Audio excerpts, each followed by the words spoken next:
Welcome and thanks again for taking the few seats here. I'm Jim Thomas with the Samara Healing Center. I'm an acupuncturist and have a healing practice and a retreat center out on Deal Road, not too far from here. So, given there are just a few people, I'll just make this pretty informal, and there'll be lots of times for questions and hopefully comments. I called this talk "How to Turn Yourself into a Carrot."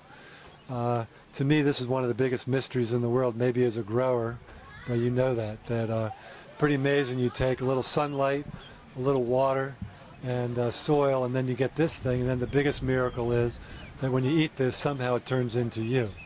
So one of the things that's important to look at from a Western nutritional standpoint, what we tend to do is take the carrot and we divide it into little parts, right? Because we say, well, how many calories is it? And how many carbohydrates are in here? And so we want to break it down in the laboratory to figure out its value.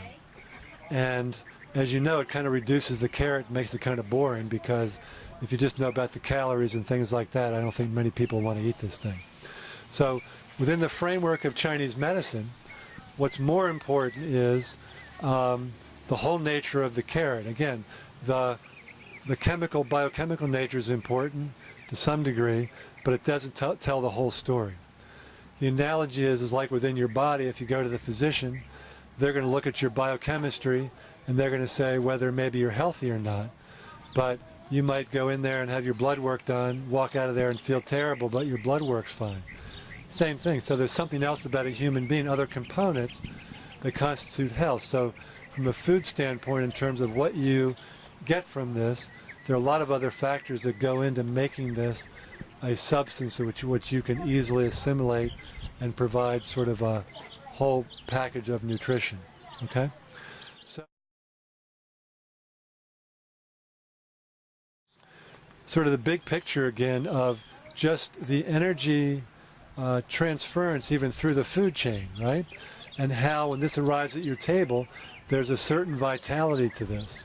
So from your guys' standpoint, what powers all of the life and within food? What's the power driver? Think about that. When things grow, where does it all come from? But from where? When you look at the process in food that changes, like from the seed and growing, what drives the whole cycle?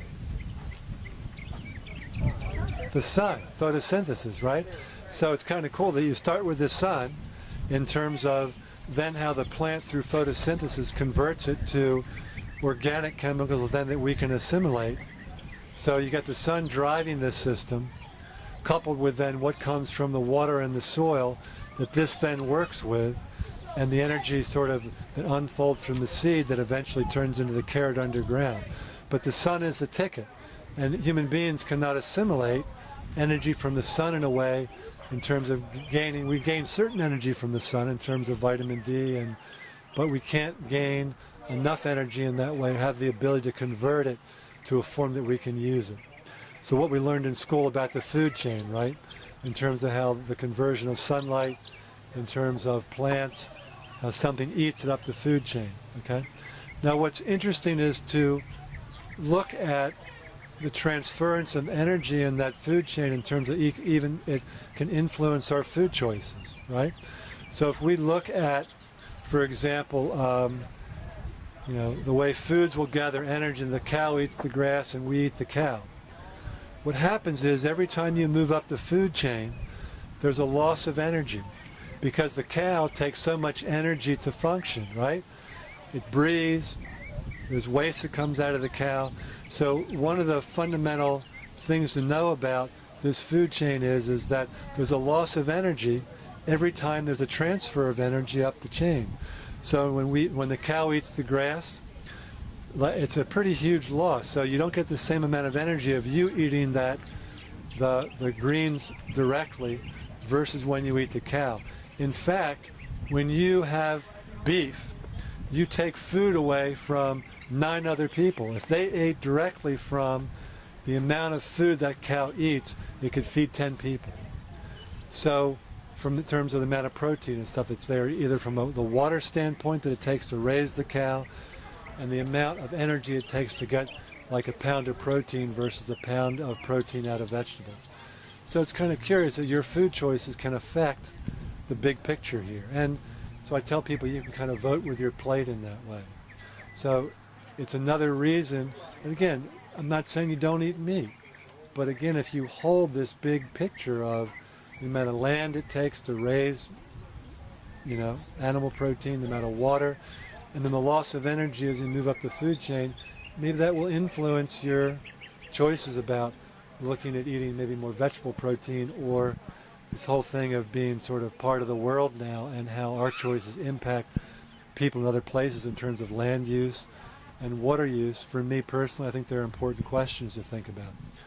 In the food booklet that I have here, there's an author named Michael Pollan that writes a lot about the ecology of food, and trying to inform people of how their food choices impact the whole planet. So I think that's an important thing. Okay, so that's one path of the energy, right? Is looking at this big cycle, how the energy is transferred and arrives here, and then you're basically, you could say, fundamentally, you're eating sunlight, And it's, again, how the carrot does this is a miracle to me, all right? So the next step in this is looking at the human ecosystem, of looking at how food fits into the picture of how we gain energy from our life. So the balance there for a human being is that at the moment of conception, there's a certain energy that starts working, right? In the womb, something starts to unfold. Yet all that energy comes from the mother at that standpoint, right? So you could say there's a constitutional energy at work in terms of your genetics that starts unfolding at the moment of your conception. Your mother's energy is at work until the moment of birth. Once you take your first breath, something totally different kicks in. You start breathing, you gain energy from breath. You have to eat on your own. At first it's mother's milk. You sleep, which is another source of energy.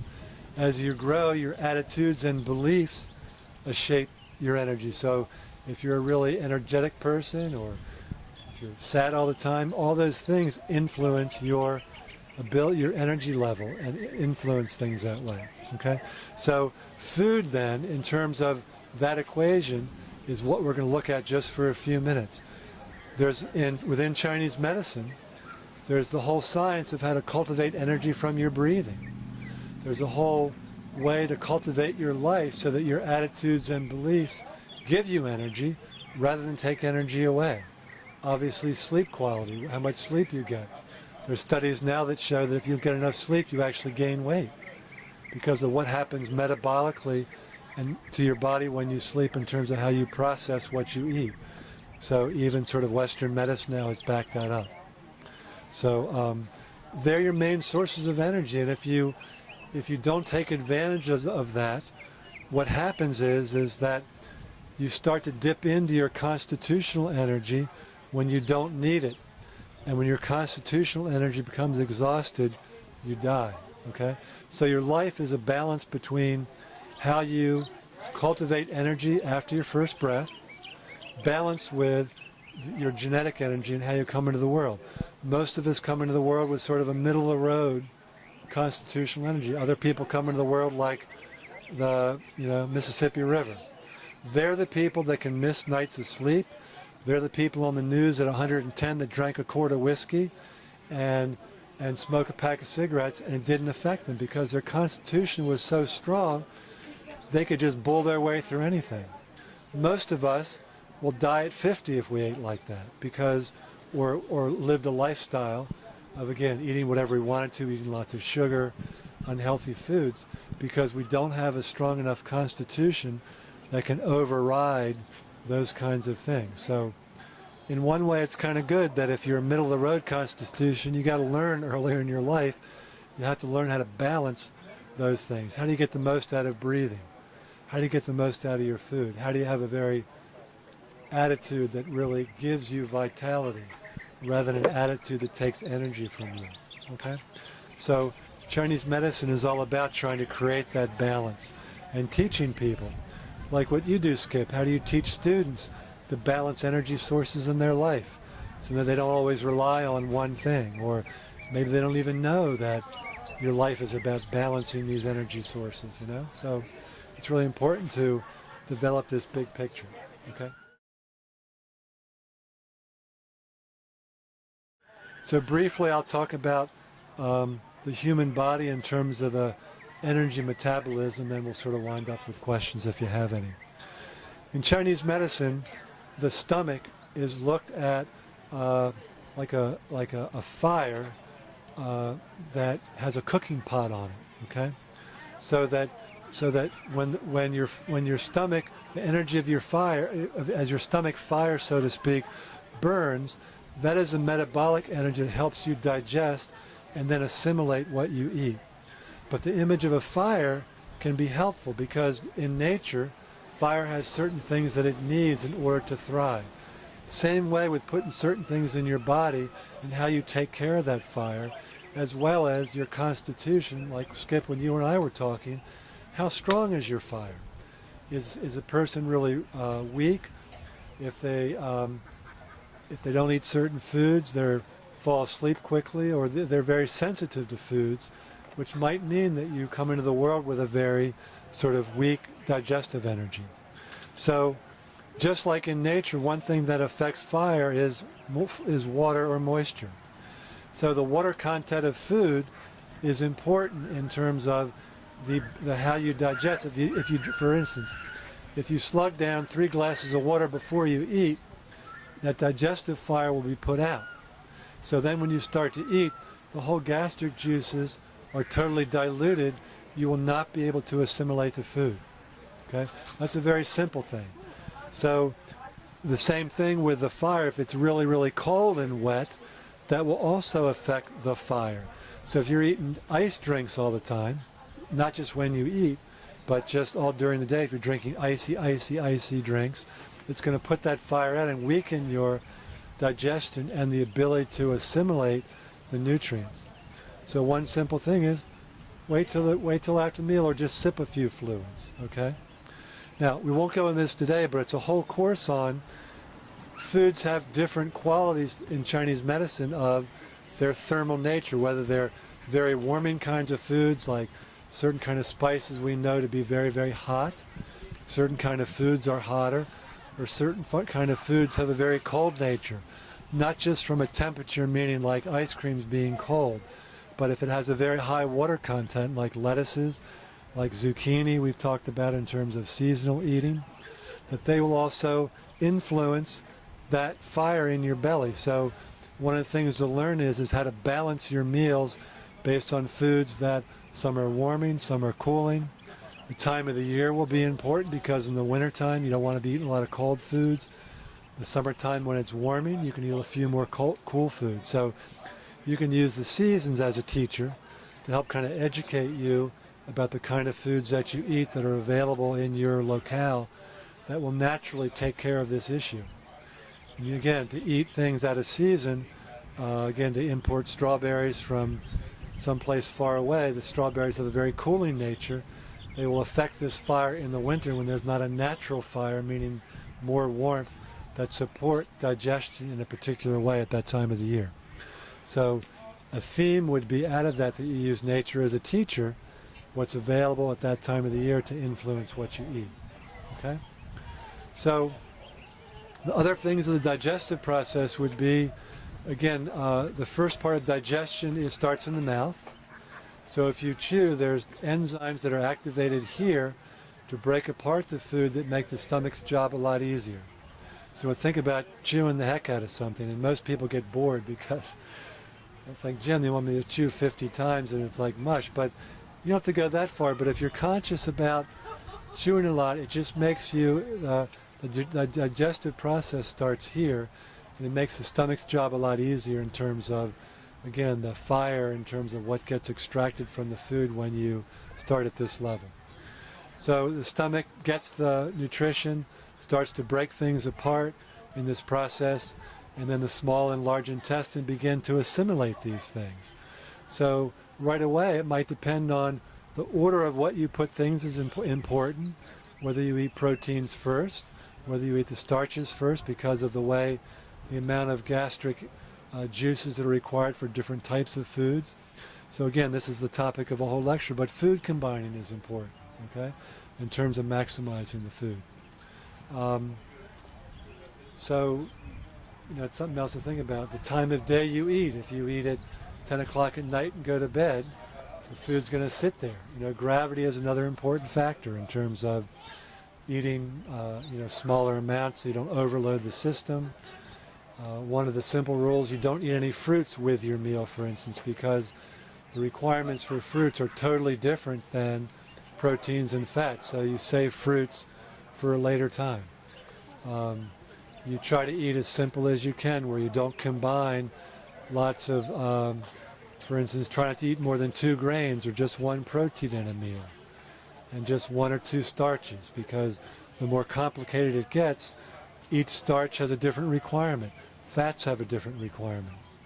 And it's hard because restaurants, they thrive on these complicated, elaborate meals, but most people, if they're honest, and you ask them how they feel when they walk out of the door, their tongue is satisfied, but they're totally bloated. And it's because of the richness of the proteins, and you eat these appetizers that have a lot of fats and cheese, and it just is a very stressful situation on your gut. So a lot of that is really considered to be just sort of special occasion kind of thing. Okay? So once you assimilate the foods, your body, that there's something left over which you can't use, which is the eliminative part. So colon health is really, really important too in terms of elimination, because if you get backed up on this end, literally there's no room to put something new in. So again, I'm not going to go into much about that, but that's a whole topic in terms of the elimination process, in terms of gut health and the implications for that with certain diseases, particularly cancer, and the overgrowth of yeast and fungus in the body based on the bowel not being very efficient, and as well as the kinds of foods that you put in that will produce overgrowth of yeast and fungus in your body, and then your assimilation is totally compromised. Okay, but again, that's a total separate thing. So the main thing from today, in terms of taking away from this, is trying to use nature as a teacher and a guide. Listen to your own body. And so, as Skip and I were talking earlier, if this is new to you, go very slow in terms of transitions and experiment. Just eat a single food and see how your body feels. Combine different foods, and for you, for one person, it might be different than somebody else. So the bottom line is listening to you, using, again, your own internal wisdom as a guide. Talking to people that garden, maybe start a little garden so you can learn more about what grows in certain seasons. If that's not possible, there's certainly resources online, friends that garden, so just go to farmers markets, try to support local communities of food, because again, just like in nature, it's all about the community that this carrot grows in. It's not just going to the laboratory and looking at the calories, but it's the sun, it's the water, it's the farmer, it's the cook. It's everything that makes a difference in terms of the vitality. So when you eat, as we've always had the little prayer about giving thanks to everybody, that's, even though you could say we give that lip service, that's crucial in terms of what you will extract from the food to really bring that awareness to the table. Any questions or comments, Skip? In reference to the Constitution, understanding the Constitution of our body, how will we get a clear understanding of that? How will we... This book that you have is just one kind of avenue. From a Western standpoint, the only constitutional avenue is blood type. So for a lot of people, if they don't want to sort of learn a whole new vocabulary of thinking, this is a great book because it's based on looking at heredity and looking at different groups of people with different kinds of blood types in terms of hunter-gatherers and things like that throughout history, and the kinds of foods that are more appropriate for blood types. So this is a great start. If it interests you and you want to know more, that's an excellent resource. In this book that I have, there's also a list of other resources. There's a great book called Staying Healthy with the Seasons, which gets into this in more detail and also looks at constitutional types. So that's a great question. Any other questions or anything? Okay, so thank you. My card is here. Please visit the center sometime, and appreciate your presence. Thank you.